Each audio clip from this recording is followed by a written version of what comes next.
Manish ગઢવીનું short description આપું છું. આમ તો પરિચયની જરૂર નથી, એ રીલના નહીં રિયલ લાઈફના માણસ છે. ગઢવી સાહેબ પ્રોફેશનલ કોચિંગ સાથે જોડાયેલા છે, જે આઈપીએસ આઈએએસ કે જીપીએસસીની તૈયારી કરતા હોય. પરંતુ આજે વાત કરવી છે એક એવા વ્યક્તિની કે જે બિઝનેસ પોઈન્ટ ઓફ વ્યૂ આ એક્સપ્લોરેશન કરે છે. ચાઇનાના કેન્ટોન ફર્મ આપણી સાથે જ છે. એક ધંધાને કેવી રીતે સ્ટાર્ટ કરવો જોઈએ, ક્યાંથી શરૂઆત કરવી જોઈએ, આપણે ગઢવી સાહેબના મંતવ્યો એમના મોઢે જ સાંભળીએ. Please sir.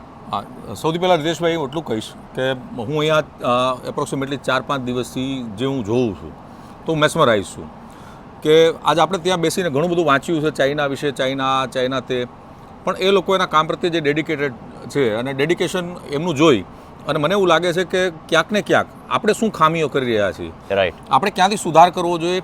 અને હું તો બધા લોકોને એટલું કહેવા માગીશ કે ભલે તમે બિઝનેસ કરતા હોય કે ન કરતા હોય, પણ તમે એકવાર તમારો પોઈન્ટ ઓફ વ્યૂ બદલવા માટે, તમારી વિચારોની ક્ષમતાને વધારવા માટે તમે ચાઇનાની વિઝિટ કરો. અને ચાઇના તો બહુ વિશાળ છે, પણ એટલીસ્ટ જો અહીંયા આવશો તો ઘણા બધા પોઈન્ટ ઓફ વ્યૂ બદલશે. આપણે આના પર ઘણી બધી વાત કરી શકીએ, કેમ કે એક માત્ર રીલ છે એ આના માટે તો બહુ ટૂંકી પડશે. પણ એટલું કહીશ કે સિક્યુરિટી કન્સર્ન હોય. આજ ઉદાહરણ તરીકે તમને સમજાવું કે કોઈ પણ રસ્તા પર ક્યાંય મને ટ્રાફિક પોલીસમેન પણ નથી જોવા મળતો. આટલું બધો ટ્રાફિક છે, આટલા બધા માણસો છે, આટલી જ વસ્તી છે, આપણા દેશ જેટલી જ વસ્તી છે, પણ એ લોકોની સિસ્ટમ મેનેજમેન્ટ એ જોઈ અને ક્યાંક ને ક્યાંક આપણને પણ એવું થાય કે આપણા દેશની અંદર પણ કંઈક આવી વસ્તુઓ, આવી બાબતો બને.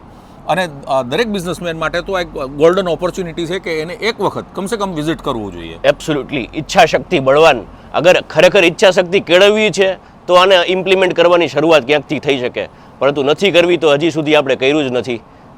દુનિયા આ રીતે ચાલતી રહેશે અને દુનિયા આ રીતે વધતી રહેશે. આપણે હજી ત્યાં રહેવું છે કે આગળ વધવું છે, એ તમારો પ્રશ્ન છે. Thank you.